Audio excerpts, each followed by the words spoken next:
Hello friends, welcome to বিথিস world. আশা করি তোমরা সবাই ভালো আছো আর আমিও ভালো আছি। ঘড়িতে এখন 7টা বাজছে আর আমি আর আদ্রি এখানে বসে পড়েছি রাতের খাবার বানাবো বলে। প্রতিদিন না রুটিই খাই, আর আজকে ভাবলাম যে চলো আজকে একটু অন্যরকমই কিছু বানাই। তো এই দেখো এখানে বসে পড়েছি ওটস দিয়ে অমলেট বানাবো বলে।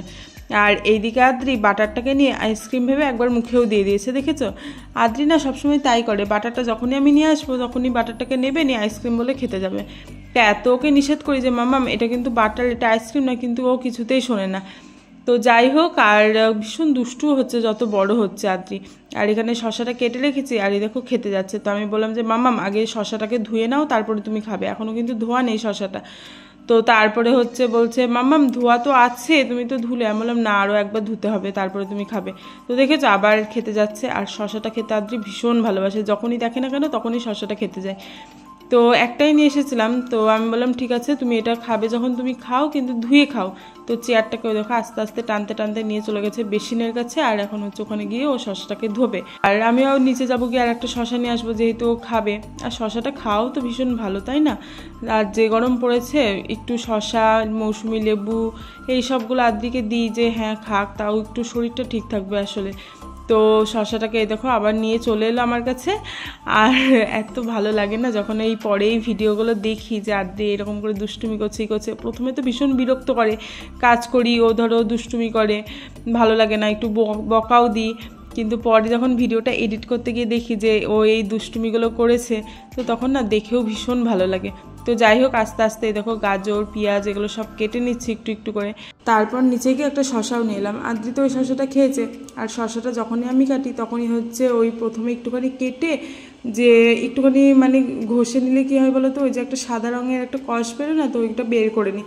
তাহলে বলে শশাটা মানে যদি তেতো থাকে তাহলে বলে আর তেতো থাকে না। তো যখনই আমি কাটি না কেন এটা অভ্যেস হয়ে গিয়েছে, সবসময় না এটা করে নিই। তোমরাও ট্রাই করে দেখতে পারো, হয়তো তোমরাও বুঝতে পারবে।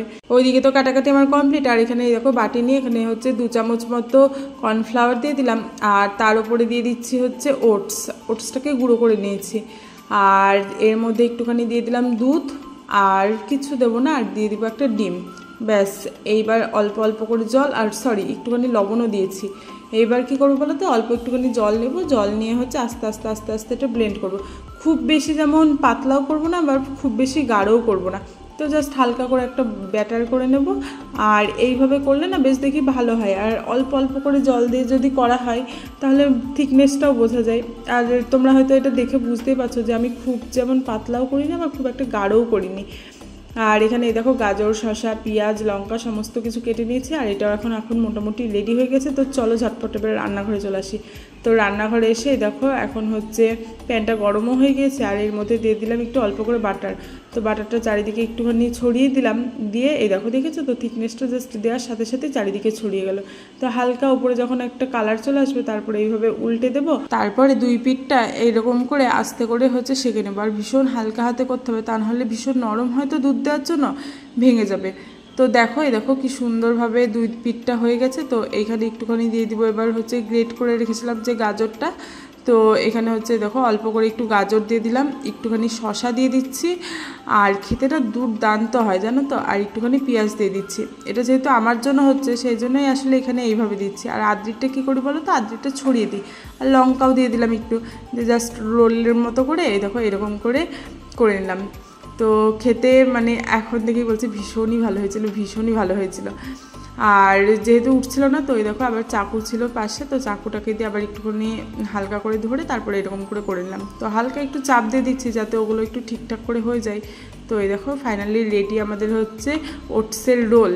তো আগে তো অমলেট বলছিলাম, তো এখন রোল যেহেতু মনে হচ্ছে রোলের মতো, তো রোলই বললাম। আর এইটা এখন আদ্রির জন্য। দেখেছো কি ভীষণ মানে যেমন উঠেও যাচ্ছে আস্তে আস্তে করে, আর আঁচটা ভীষণই আস্তে রাখতে হবে এই সময়টা।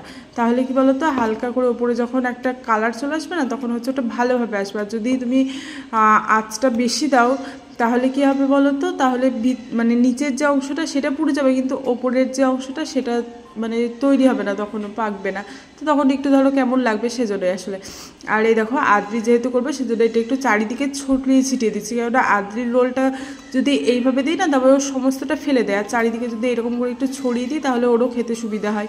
আর ও যেহেতু শশাটা খেতে ভালোই বাসে সেই জন্য শশাটা দিলাম না, শশাটা দিলে ভালোও লাগে না।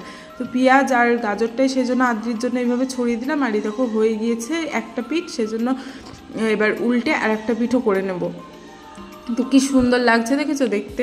আর আদ্রিকে না এইভাবে যদি তৈরি করে দিই, আদ্রি দেখি একা একা নিজে নিজেই খেয়ে নেয়, আমাকে খাইয়েও দিতে হয় না। তো যাই হোক, এই দেখো এখানে আরও একটা কমপ্লিট হয়ে গেছে আদ্রির জন্য। তো এই দেখো এখানে একটা জাস্ট ভাজ করে এবার তুলে নিলাম, পরে এটাকে ডেকোরেশন করব। আর এই দিকে হচ্ছে আরও একটা আমার জন্য বানিয়ে নিলাম। আর আদ্রি না ওইদিকে ভীষণ দুষ্টুমি করছে, আর আমার পাশে এসে বলছে মাম্মাম দাও দাও। আমি বলছি চলো শোনা, একবারে নিয়ে যাচ্ছি, নিয়ে গিয়ে তারপরে দিচ্ছি, তুমি এখন ফেলে দেবে, ভীষণই গরম, আর গরমও তো ভীষণ, তাই না? তো আরও একটা এখানে রেডি হয়ে গেছে, তো চলো এবার তাড়াতাড়ি টেবিলে নিয়ে চলে যাই। আদ্রি না আর সহ্য হচ্ছে না, মানে কখনও খাবে আসলে। তো আর ভিতরে দেখেছো কি দারুণ লাগছে দেখতে এগুলো। আর আমি যেহেতু একবার ঘুরিয়েছি ভিডিওটা করবো বলে, আদ্রি বলছে মামাম দাও আমিও ঘুরোবো। তো এই দেখো ও ঘুরোচ্ছে এটাকে। তো যাই হোক, এইবার হচ্ছে আদ্রিকে খাইয়ে দেবো আস্তে আস্তে। আর এই দিকে নিয়ে এসেছি একটুখানি টক দই, তো টক দই দিয়ে আমি এটা খাবো। আর রাত্রেবেলা না আমি প্রত্যেক দিনই মানে এই 8টা 7:30 থেকে 8টার মধ্যেই ডিনারটা করে নিই। তো আজকে একটু দেরি হয়ে গেল, 8:30 বাজছে এখন। তো যাই হোক, এখানে দেখো টক দইটা নিয়ে নিয়েছি, হালকা একটু ফাটিয়ে নিলাম, জাস্ট একটু লবণ দিয়েছি, আর কোনো কিছুই দিইনি। আর আদ্রি ওইদিকে হচ্ছে নিজে নিজেই খেতে লেগেছে, তো আদ্রিকে ওখানে দিয়ে দিয়েছি। আর দেখেছো কেমন খাচ্ছে আদ্রি, আর ভীষণ ভালোবাসে এটা, আদ্রি খেতে ভীষণই ভালোবাসে। তো আদ্রিকে আমি বলছি যে মামাম কেমন হয়েছে একটুখানি খাও, খেয়ে বলো। তো আদ্রি বলছে না আমি কেন বলবো, আমি বলবো না। বলছি প্লিজ মামাম বলো। তো এই দেখো তারপরে আদ্রি এবার কি বলছে তোমরা শোনো নিজের কানেই।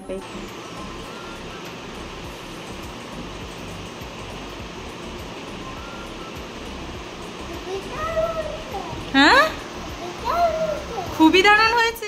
তো আদ্রির মুখে তো শুনেই নিলে যে কেমন হয়েছে খেতে, আর খুবই দারুণ হয়েছে। আদ্রি না এক একদিন এক এক রকম বলে, একদিন বলবে যে মাম্মাম খুব টেস্টি হয়েছে, ইয়াম্মি হয়েছে, আজকে আবার হঠাৎ করে বলছে খুবই দারুণ হয়েছে।